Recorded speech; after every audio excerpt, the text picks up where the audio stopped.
Hello there. My name is Jonathan Page. I'm a founder and business attorney with In Prime Legal. Today, we're going to talk about some must-haves that you need in your customer contract. This is the contract between your company and your customers. But before we do that, I want to put some context around this. Why is this even important? Why do we want to make sure that we have really good customer contracts that protect our companies? Well, to give it some context, let's assume that the average value of a transaction that you have with one of your customers is $10,000. And let's further assume that on average, for each customer, you typically have 5 transactions with them, or let's even say 10 transactions with them per year. Get some easy math here. So with 10 transactions per year and 10,000 per transaction, that means the average annual customer value of your customers is $100,000. So every customer you convert from a prospect to a paying customer, you're looking at around $100,000 that you know you'll realize from that customer over the year. And let's assume that a customer stays with you on average 5 years. That means the lifetime value of this customer is $500,000. Now, if you follow these KPIs, these sales KPIs, and you track this information and you've got really good information, it helps you make better decisions about your business. You can do better things with your sales representatives. You can figure out, make smarter decisions around marketing, all because you've got this information available at your fingertips. But what we oftentimes don't think of is what happens with those customer disputes. When you deal with a customer and you end up having to cut your fee in half, or you deal with a customer and they don't pay you at all, and it gets into collections and you're not able to collect. Or even worse, the customer sues you. And they're not just suing you for the price of the contract, but they're suing you for all these additional damages that they say that you caused. Well, none of that's going to show up in these numbers, right? These numbers are top line numbers on your P&L statement. They're going to show up in attorney's fees at the end. Or if you have to discount, it's going to be bad debt or one of those things. So, but they're there. They're actual cost. So if you end up cutting like 1 out of every 10, you have to cut that invoice by 20%. That's really affecting your average transaction cost or value. It's not $10,000. It's something less than $10,000. Or if your customers, 1 out of 100 don't pay you at all and you're not able to collect, well, that's bringing down your number of transactions per year, right? Because one of those don't really count. You didn't even get paid on that. Or if you get sued and you end up having to settle and say it's $90,000, or you spend $50,000 or $60,000 with your attorney, all of that's under the expense item. It's not showing up in the cost of sold good, but in reality, it's all affecting these numbers. And it's bringing down this lifetime value of your customer from $500,000 to something much less. A good customer contract, especially if you have the provisions we're about to talk about in place and they're done properly, can help prevent this from happening and help you maintain that lifetime value of your customers at $500,000 or whatever it is for your business. So let's jump in and talk about this. Now, with our clients, with the customers that we handle their customer contracts for, we do a scorecard, all right? And there's 55 items on this scorecard. Even this scorecard isn't 100% comprehensive. It touches on a big majority of the stuff that's in the contract. But it's a scorecard that we do, so when we're analyzing their existing customer contract, we can give them a score on whether or not that contract really protects them. We also make this available for our clients and for any other people, anyone else that wants to score their contract. You can do this yourself. Just go to www.inprimelegal.com/scorecard, and you can see not only this scorecard, but all the other scorecards that we have available for you to score your contracts. We're not going to go over all 55 items today. What we are going to do is we're going to focus on a few of those items that I've picked off of this scorecard that I think are particularly important. We're going to start with item number 6, which is payment. Now, with payment, you can be on time and materials, which means you're charging your client by the hour or maybe by a half-day rate or a full-day rate, and then you're charging extra for materials. You might be a flat fee. So you've said this one flat fee encompasses everything that we're going to do. Or you could even be a subscription-based, where you're charging a fee at a regular interval, say monthly, that's fixed every single month that you're taking in as long as they're applying. Regardless of how you do that, you need to make sure it's very clearly indicated in your contract how the fee works. But that fee's also going to tie towards the objection period, and that's number 15. So say that you are a client that sends invoices out. You're an IT company, for example, and every month you send an invoice out, and regardless of how you structure your payment, you're probably going to send an invoice out. And you send these invoices out, you've done a bunch of IT work, and the client typically pays you. And after a few months of this, you've noticed that the client's gotten further and further behind on paying you. Now they're 5 days late, then they're 10 days late, and at some point they stop paying you altogether. But you're handling their computer systems, you're doing their regular maintenance, so you don't stop, because you know if you were to stop doing that, it could have a big hindrance on their business. But after a few months of contacting them, emailing them, suddenly there's just no response. So you end up hiring an attorney. The attorney sends them a demand letter, attaches your invoice, and suddenly, several months later, they surface and they respond to the attorney. And what they tell the attorney is, I didn't pay those invoices because of a performance issue. They weren't doing, they were only maintaining half of our computers, not all their computers, but they agreed to maintain all of them. The service provider, the IT guy saying, well, yes, that's true, but that's because you didn't have your computer open on the designated times. There gets to be a big factual dispute, and now your kind of leverage or positioning on you collecting your fees is been weakened because they're manufacturing all these fact reasons why you didn't perform your job well. The way we can handle that is having this objection period. We'll incorporate this in the contract, and typically we'll do 10, 15 days, but whatever time period you want. And it'll say upon your customer receiving your invoice, they have, say, 10 days to object to anything that's on that invoice. And that objection must be in writing. And if you don't receive a written objection within that 10-day period, then the invoice is deemed correct. So let's reverse all of this. You're the same IT company. The same thing happens. You end up getting that attorney. They send that demand letter. The client surfaces and they say performance issues. The attorney then is going to go back and say, well, when you received this invoice, did you give them a written objection that said or detailed all of these performance issues? Of course they didn't. So that invoice is now deemed correct. That means you're going to have clear liability with regards to collecting those fees. It's going to put you in a much better position, a much stronger position, and it's going to increase significantly your likelihood of being able to collect the payment that's due you. Very key provision. We rarely, if at all, see this in customer contracts that we review. The next one is a remedies provision. Again, with that IT company, if they don't pay you, right, do you have clearly stated remedies that you can go after the client for? One, of course, is getting paid what they owe you. But some other key ones is attorney's fees and interest. In Georgia, at least, if you don't have in your contract that you can collect your attorney's fees for having to collect a debt or having to collect an unpaid invoice, then you don't get your attorney's fees. There are some other ways you can get it, which is bad faith, but they're much more difficult to collect attorney fees in those regards. To really clearly be able to get your attorney's fees, you need to have that in your contract. And we see this missing a lot. And it's sad because it could take you the same amount of money to collect your debt, say it's 20 grand is what's owed. It could take you 20 grand in attorney's fees to collect that 20 grand, and you really haven't won in that situation. By having that language in there, not only do you get to collect the money that's owed, but any attorney's fees that you incurred will be added to the judgment. Let's move on to 21, which has to do with change orders and specifically risk allocation.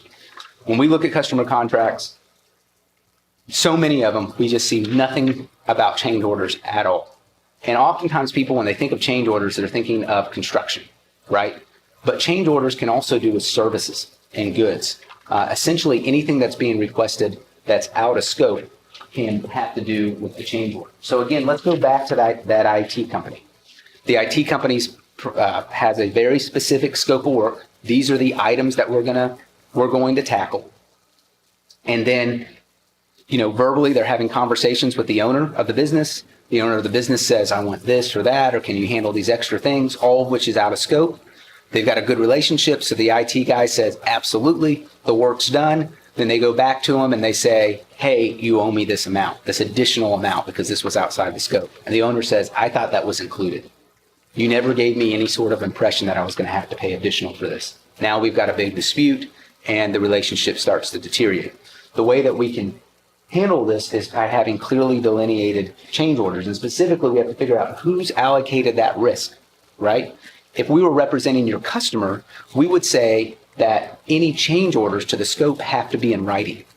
And if the service provider makes changes that aren't in writing, and it was just verbally, then the service provider bears the sole risk of those changes, meaning the customer wouldn't have to pay anything additional. Of course, if we're representing the service provider and not the customer, we're going to have something in there that says even verbal changes that are out of scope, you have to compensate for. And what we like to do is put some sort of formula in there for figuring out the fee as a default. So, for example, it's that verbal, the owner then made those verbal out of scope changes. There might be a formula in there that says for anything that's out of scope, we charge X number of dollars per hour.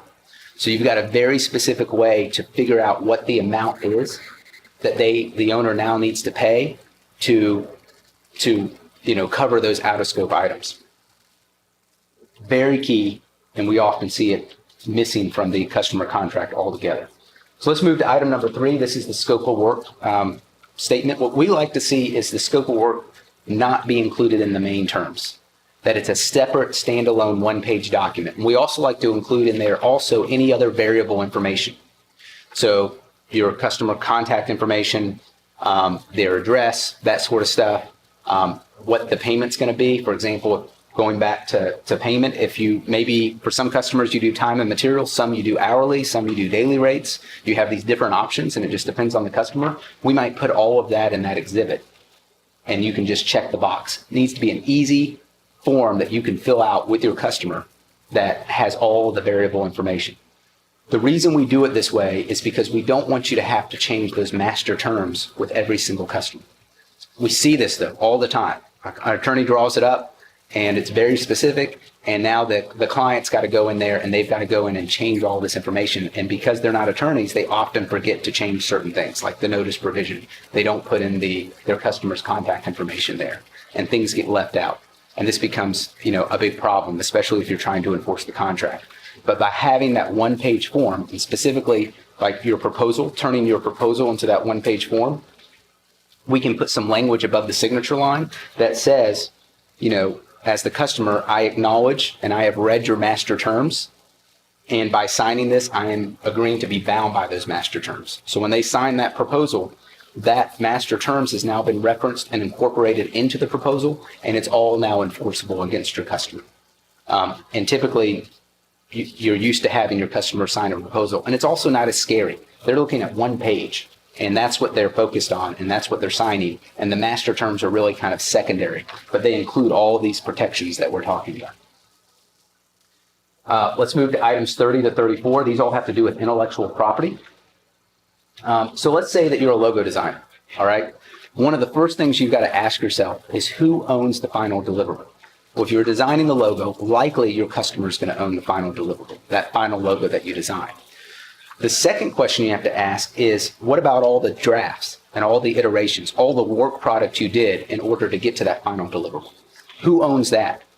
Well, we see oftentimes when we're reviewing the contracts, if they have an intellectual property provision or a work product provision, what will happen is the service provider will be giving ownership over everything to the customer, even those iterations and those drafts. And you may be thinking, well, why is that a problem? Well, 2 more things to think about. 1, as a service provider, do you incorporate your own pre-existing proprietary information into your final deliverables? And 2, do you typically use at least some of the material for similar clients? So, for example, if a customer, the final deliverable they picked, there might have been 20 other drafts that have, are nothing like that final deliverable, and you want to use some of those drafts for similar clients or for even clients that are in different industries. If you've assigned everything over to the customer owns it. You can't use that material.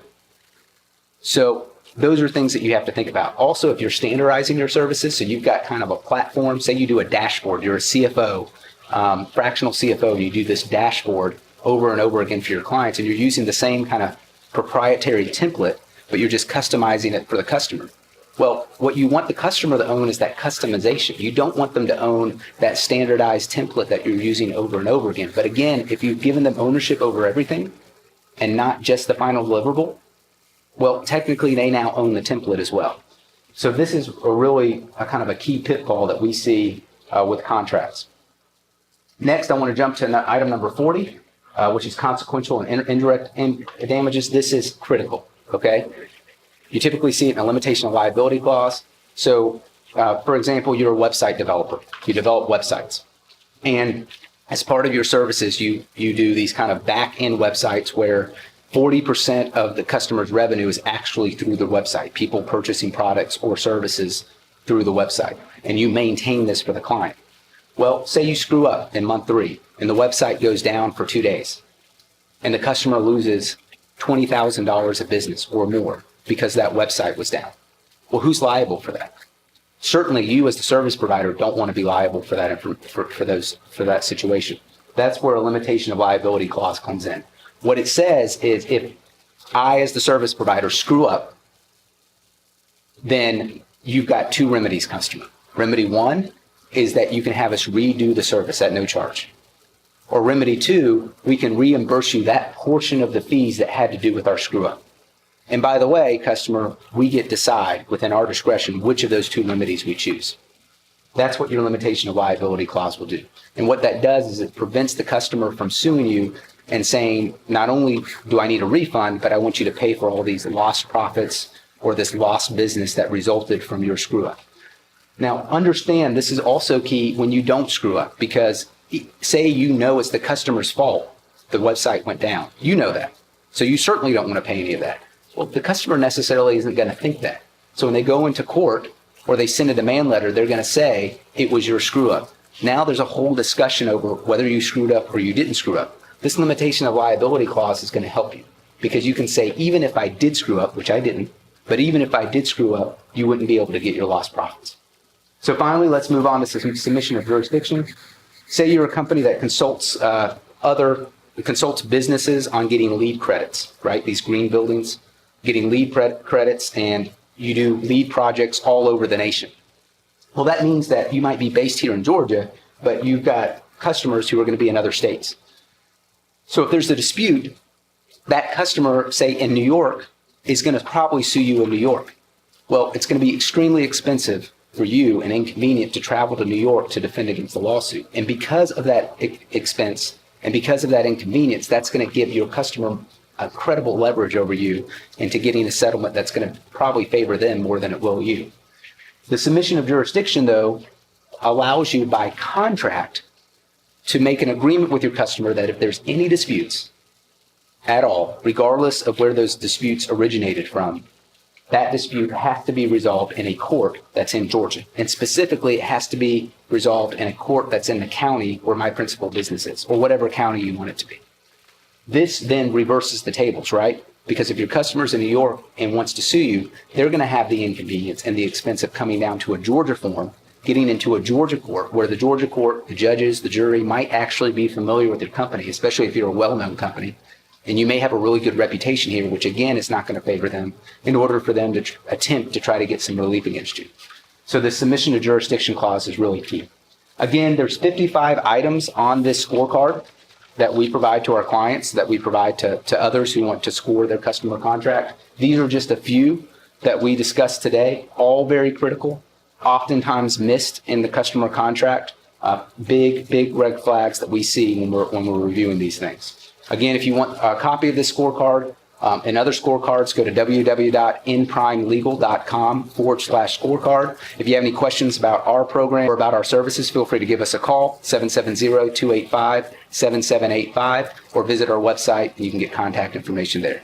Again, my name is Jonathan Page. I'm a business attorney with N Prime Legal.